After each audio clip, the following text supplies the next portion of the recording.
mura ko lang muna ako yung kiti na yan. Class B, 70. So, 17 ang isa. Kaya, Mga kabukid, ito po yung bagong batch ng sisiw ni Brad John, no? Na ginagamitan po natin ng natural, no? Natural na pamamaraan. Probiotics ng CHC Agrotech. Ayan. So, matagal na po silang gumagamit talagang. natin yung CHC Agrotech. Talaga pong hindi na sila lumabay dito kasi unang-una po nalilesen po yung mortality. Ayan lang. Talagang po sila. Marami po silang gumagamit ito. Hanggang Barangay Adorable. Sina Bosweng, sina Kuya Emil, marami po sila doon. Hindi ko na mabanggit. Shoutout na lang po sa inyo. Hindi ko na mabanggit isa-isa pangalan nyo. So ito bro, ilang heads ito? Kulang, yan? Kulang 500. Sikip to rito. Sikip nga yan bro. Kaya pagkayari, lilipat ko sa kabila. Hindi ko pa naman tinanggal yung ando. Okay. Kulang bro, yan yung breeding. Hahatiin mo. Siguro dito, tingin ko, 100, okay lang. Kaya, pagka lumaki yan, siksika na yan. Wala ko na lang sila rito. Pwede naman dito sa Florida, kukulungin ko na lang. Nakita ko yung... So, mga kabukid, so anong benepisyo bro? May bibigay ng probiotics para sa makakapanood nito. Ayan, experience po nila yan mga kabukid. Yung probiotics po kasi, binabawasan niya yung mortality ng mga manok. Kasi, lumalakas yung resistensya nila, yung mga immune. Tapos, ang kagandahan po nito, pagka medyo lumalakas, tingnan po, makikinis yung manok, yung mga balahibo nila, tsaka yung mga paa nila, makikintab. Ayan. Pinagigilas yung mga manok. At saka bukod po doon, pagka ready to harvest na, pagka kinatay nyo po siya, yung karne niya, kahit bituka, hindi po malansa. At saka bukod po doon, yung quality ng laman. Iba yung quality ng laman, siksik na siksik, tapos iba yung lasa, malinamnam. I-try nyo po ito. Kung halimbawa, ito po i-harvestin na at malapit lang din naman kayo, subukan nyo pong mag-try ng isang pirasong manok. Testingin nyo yung lasa. At saka buhay na kunin nyo nang makita nyo rin yung pagkatay kung malansa nga o hindi. Ayun lang po. At marami pong salamat. Good morning.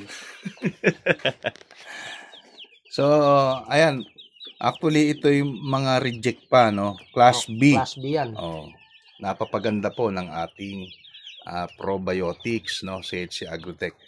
Bro, pinaka mabigat na timbang inaabot yung kada isa.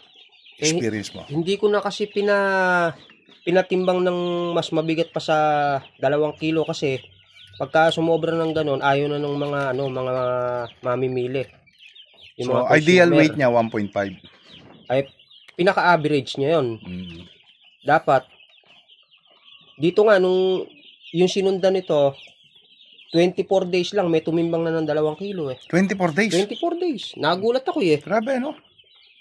Ngayon, nung nag-32 days na, pinull out ko na lahat kasi halos 1.7, 1.6 na pinakamababa. Tapos, meron pang 2 kilo, 2.6. May 2.6 pa to.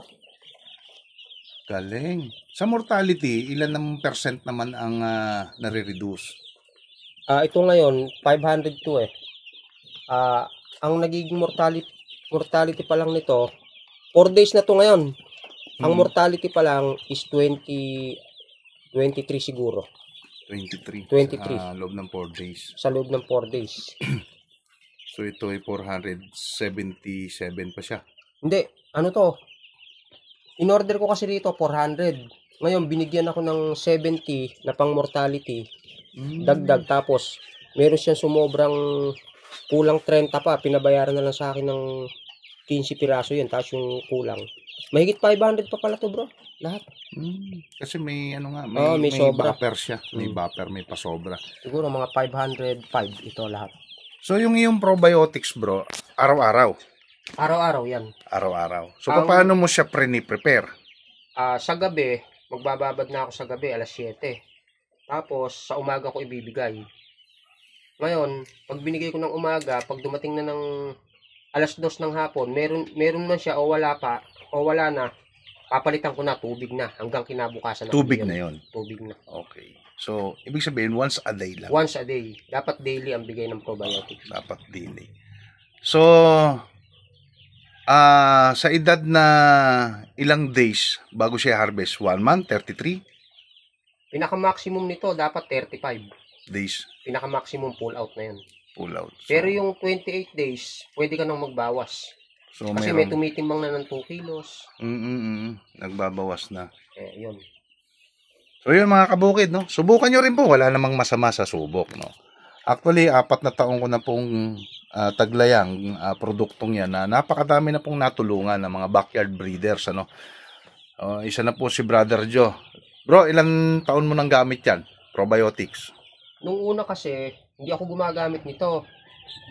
Nasama kasi ako sa grupo rin ng mga, yan nga, CHC. Ang ibig sabihin niyan Classic Herbs Corporation Nasama ko diyan sa Team Pampanga.